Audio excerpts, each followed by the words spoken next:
What's going on, watch peeps? Yes, I know my uploads have been absolutely horrendous in terms of timing, no pun intended, but I hope you're all doing well and had a wonderful start to the new year. I've been mad busy. I've been on and off different film sets, projects, I've been teaching, and then last month I just started back up full-time work as a graphic designer and videographer from 8 to 5. You know that grind, trying to get the money, get new watches. Anyways, I got a new one in for you, but before we get into it, just a quick wrist check. I am wearing my Orient Ray 2. This is one of my favorite divers, as it was the very first one I have ever bought for myself.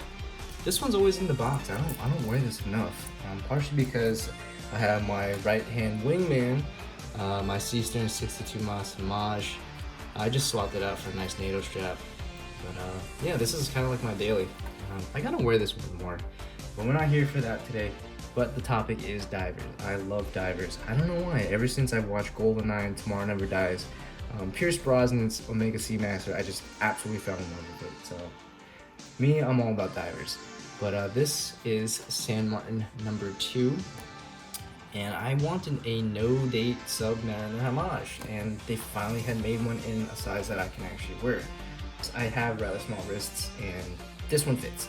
So this is kind of their new, not really new, but this is the San Martin SN0004-G4/G5 without the gilded accents or the gold hour marker indices, or the San Martin Vintage 6200.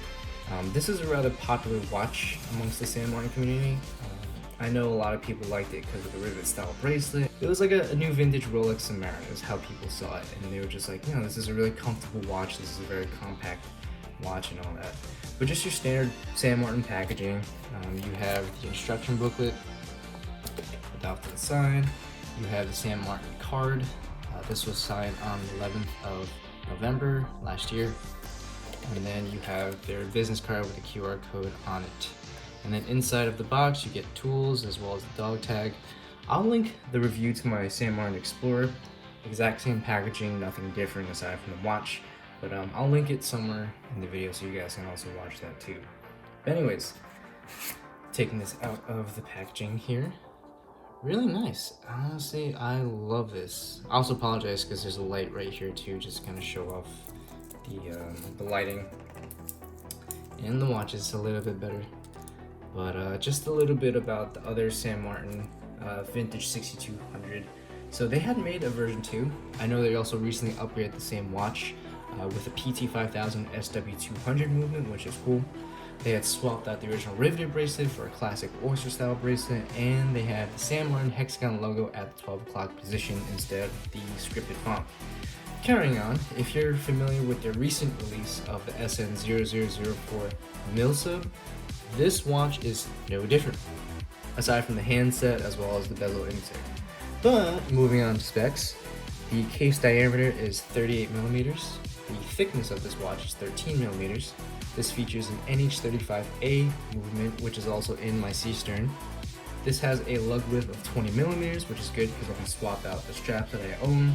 It has a lug-to-lug length of 46 millimeters.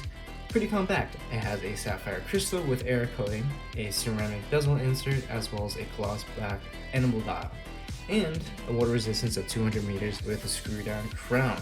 Pretty sexy if you ask me. Honestly, I was waiting for San Martin to release a smaller version of their vintage Submariner, especially without the gilded dial, with those gold accents. I wasn't really a fan of their scripted logo either because it didn't fit them. Like, their hexagon logo is what makes, you know, San Martin San Martin. It's like on everything now. But I think this is going to be potentially a new daily for me because of the case diameter size as well as the sweet compact lug-to-lug length. And honestly, I think San Martin did a wonderful job with this piece. And, you know, I'll probably swap in between the San Martin as well as the Seastern. And I know Seastern's going to be releasing another one pretty soon too, which is kind of a Tudor Pelagos homage, and I think it looks pretty cool, and it's going to be in titanium as well. I actually saw the release on Instagram. But anyways, I just have one small gripe with the San Martin 6200. So a buddy of mine, Steve, from Steve F Watches, who you may or may not know, I hope you guys will get to know soon. He's also a fellow watch collector and enthusiast, and he had picked up the same exact watch about a week before I placed my order, and oddly enough, his bezel insert was the exact same one from the Milsub. And honestly, I think it's possible they just might have had leftover parts, leftover bezel inserts from that particular model, and all I did was just swapped out the handset from the swords to the Merc hands, and he has a totally different bezel from what I have. As you can see, I have less minute markers than he does on his bezel. So honestly, I kind of see it as like a good and bad thing. And good because, you know, it's like a unique watch. You have a middle sub bezel with Merc hands. Obviously it's the same watch internals and all that. But bad because, you know, I don't know what's going on with the QC, and I know someone else on AliExpress had posted a picture with the same exact issue. But lucky enough, he did get a $15 refund. I believe it was $15 or $20 refund from San Martin. But yeah, I hope they, you know, work on their QC a little bit more. You know, we're paying top dollar for these watches. You know, I know their value is good because they pack a punch for how much they cost, but they're not cheap. You know, they're really not cheap, these watches. I know some of them are currently going up to like $350, almost like $400, and it's ridiculous if there's QC issues because you're not getting what you pay for. But I know hopefully he's been enjoying it. If you haven't, go and check out his review. I'll put his information down below so you guys can also follow him in addition to watch some of the reviews he's done on his channel. Really cool stuff. He's got an awesome collection too. Also, I just want to shout out a couple other people that have been really making Instagram fun for me. Watch Out 24/7, so that's CJ. He's got tons and tons of really great pictures. Definitely give him a follow, as well as Steve over at One Watch Just Isn't Enough. Met Steve recently. We had done a quick live stream, and it was pretty fun. And then there's also Telling Time with Tony. He also had joined that same live stream, and you know, we're just a bunch of dudes that like talking about watches, and for me it's fun because I want to be able to get to know more people within the community, connect with you guys, see what you guys have, and all that. But anyways, that's all the time I've got today. I've been so swamped between work and boxing, and I hope to keep bringing you guys more. So yeah, hope to see you guys soon. Can we get my Instagram to 400? Maybe. I think we can. Pretty please with the cherry on top. I got like four more subscribers I need, 4 more followers I need. But anyways, I gotta split. I'll talk to you guys later. Bye.